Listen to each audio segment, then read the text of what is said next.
Peace and blessings, beautiful people. Peace and blessings. And this is Empress Imani. And Empress Alisa. And welcome to this episode of Sacred Love Lessons.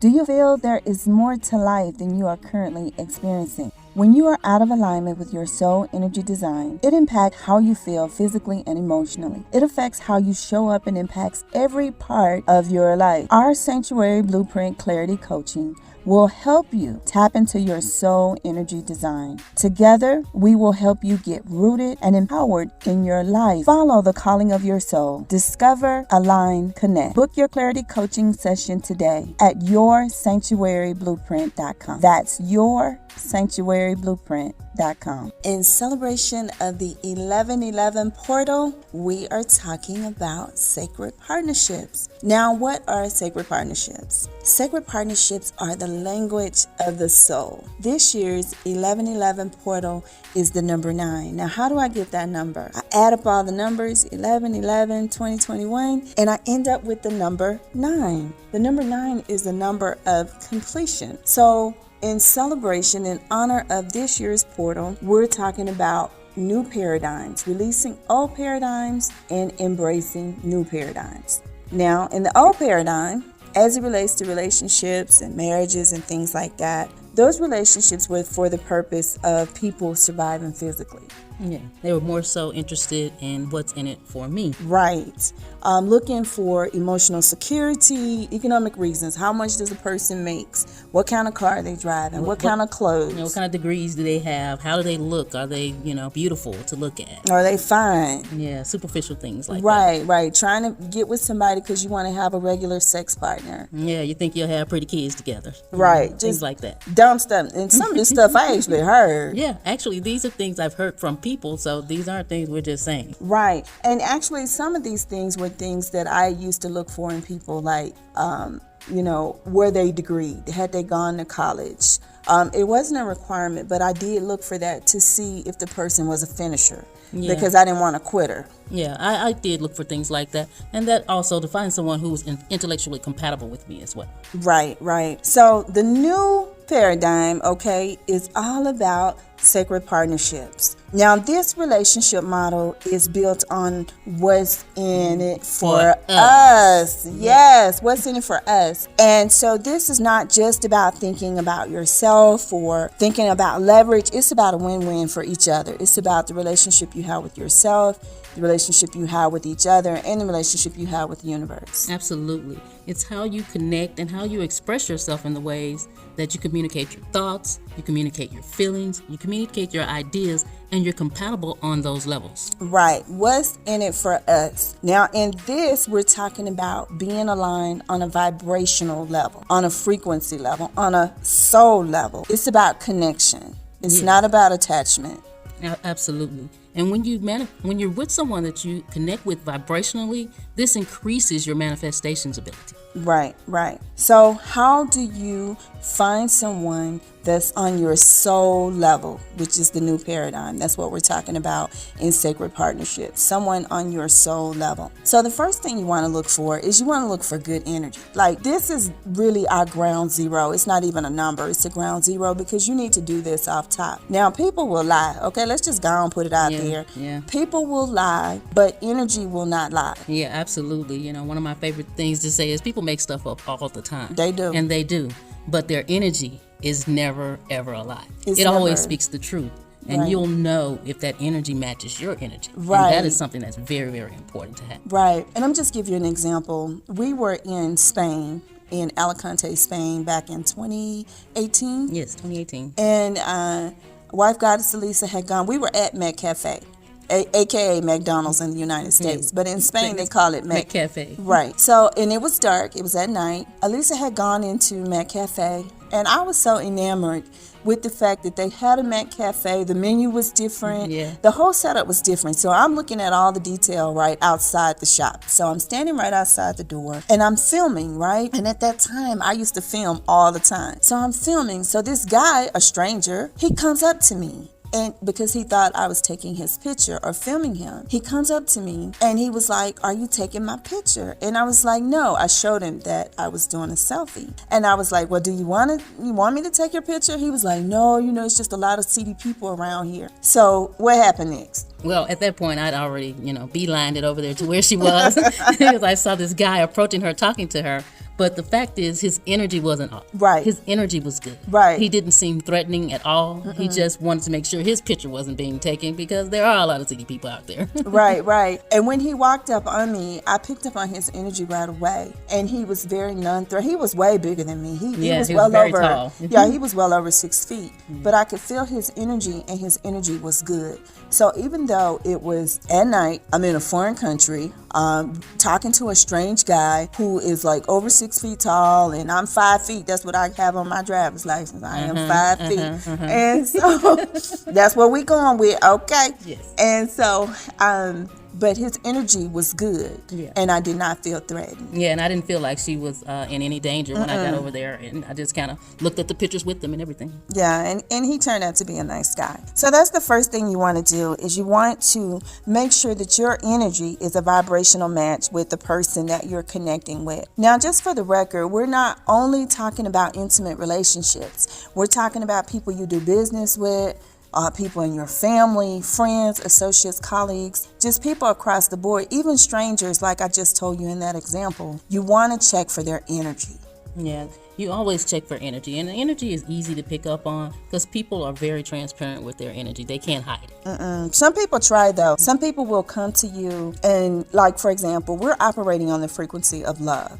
That's our frequency. Yeah. Some people will try to come to you and offer you fake love. And I've had people to do me like that. I've had people to say, "Oh, I love you." And they try to, but really their motive is to get money or to get something else that I have. Maybe it's sex or whatever. But I can pick up that you're not, because I'm operating on the frequency of love. I can tell very quickly whether or not you're operating on the frequency of love. I can feel it. Yeah. But some people will come and they will use the word love. They will go through the motions of love. They will try to mimic your behavior and your emotion, but the energy underneath that does not lie. You can clearly feel that even though they're doing all of that, it's not love. Yeah, an easy way to see that is if they mimic your words, they mimic your actions, they mimic what you're doing. They try Instead to mirror of have back. anything original to add, you're noticing that they're only operating in things that are mimics of you, things are a mirror of you, and there's nothing original to add. You can see that is a fake energy of love, and that's something to steer clear of. Yes. Okay, so number one, now that we've set the foundation on the frequency of love, number one, is the person's sacred purpose in alignment with yours? Now, it doesn't have to be the same thing, okay? Because everyone has their own sacred purpose, which is like a unique spiritual fingerprint, so to speak. It's your unique journey, your unique path that is for you, your unique mission. But these have to be in alignment, and what we mean by alignment is they have to complement each other. Yes. They have to have some sort of shared soul mission where they're moving forward, and that these missions are mutually compatible. Right. So, for example, let's give an example. Let's say your sacred purpose is to feed the homeless, right? And my sacred purpose is something totally outside of their purview. Maybe my sacred purpose is to see about pets or something, because some people are called to that. And those two don't go together. We're not going to be going to the same events. We're not going to be on the same mission together. And I have no interest in what you're doing. You have no interest in what I'm doing. And they just don't go together. Yeah, and you're not moving forward together. You're moving in different directions. Right. So number two, core values. Does the person have really good core values? Like, for example, we believe in oneness. Yes. Right. We believe some people embrace duality, but we embrace oneness. We believe that everyone is connected on a soul level in a way, right? You're connected, right? The universe, everything in the universe is connected, right? Yep. Now, the person may not be on your frequency, but we're all connected. Absolutely. Right. And so we also believe in the frequency of love, balance, harmony, mutual respect, reciprocity. Now, let's stop there. Some people believe that you should just serve them. They're very selfish and self-serving, and they're not looking to give to the relationship. They believe that it should be one directional, unilateral. They just want you to give and to serve them. We don't believe in that. It's all about being mutual. I give to you in the language of love that you receive it best in, and then you also give to me in the language of love that I receive it in, and we're both happy. Right. It's not a one-sided thing. It's a win-win. We're both being loved that we desire, the way that we desire, and we're both being loved the way that makes us feel fulfilled. Right. And then also another thing that we look at is authenticity. Yes. Is the person being authentic or are they fake? Is the person transparent? So we look at transparency, honesty. So these are some things that you want to look at the core essence of the person, of who they are. These are things you do not compromise on. These are things that have to be there. Right. Your core values are the essence of who you are. And you have to be uncompromising on things, or you won't have something that's mutually compatible for you guys. No, you won't. Okay, so number 3, good character and integrity. Yes, this is a biggie.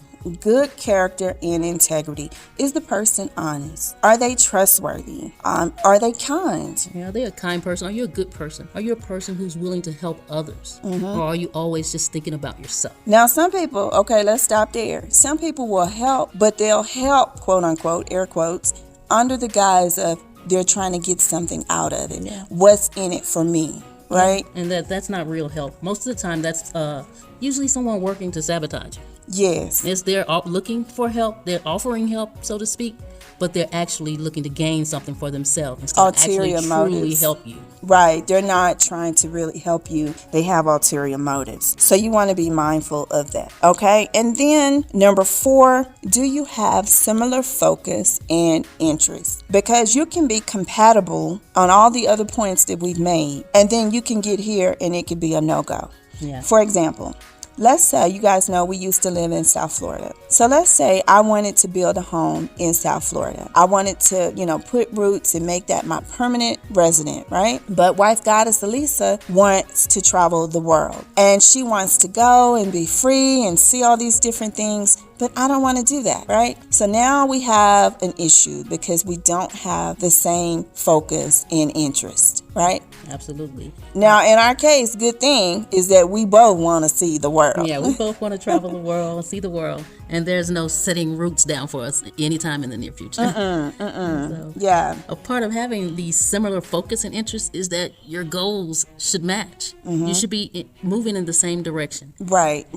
The things that you enjoy should have some same things on the list. You should have similar things that you enjoy doing. Right. And it won't be the same. We're not saying the exact same thing, right? Because everyone's unique. Everyone have their own thing going, but we're saying similar. Yeah. Like our ATV ride. I want to drive the ATV. Oh, I want to do all of the things, I want to go in all of the pits and the holes and ride through the water. Wife goddess just want to sit in the back and video. So the ATV ride is something we have interest in common, but the way we enjoy it is completely different. It's different because we went by the beach. We both love the beach. Yes. And that was amazing. We both love the sun, and that was amazing. We both love nature and seeing all the different animals and plant life. And that was amazing. But when it came down to who wants to drive, no, that's her thing. I'm good with being the passenger, right? Yeah. I'm the co-pilot, right? Absolutely. Right. So that is something else you want to focus on. Similar focus and interest. Now, our 5th and final tip is stability. Yes. Is the person whole and complete?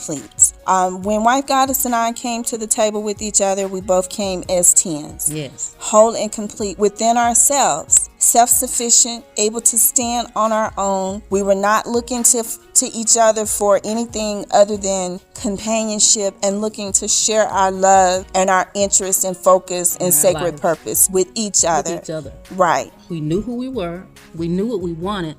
We knew how we wanted to live. And we knew who we wanted to share that life with. And when we met each other, we knew that we'd met that person. Right, exactly. So that's something you want to look for, because you got some people out here. I know you guys have heard of, hobosexuals. Those are people who are looking for a place to stay. You have some people out here, they want to use you as leverage. They looking at you as a come up where they don't have their self together, especially their finances. And they figure, well, I can tap into, this person's resources, and they look to you for a come up. We see it often in sports, with professional sports, where people got these trap babies, you know. I mean, it could be in anything where people are looking to use something else as leverage. You know, they may come to the table with 1 pinnacle, you have 9 pinnacles, and they figure they'll tap into your 9 by offering you 1. You know, and that's not a win-win situation. When we came to the table, we both came as 10s. Yes, absolutely. Came in whole, came in complete, and came in knowing exactly what we wanted. Exactly. So that's all we have for you today. We hope this episode has been of value to you. Don't forget to share it on all of your social media, like, subscribe, follow, all that good stuff. Also, don't forget to go over to yoursanctuaryblueprint.com, where we have online coaches that will help you to tap into your language of the soul. And until we speak again, be the light. Be the light.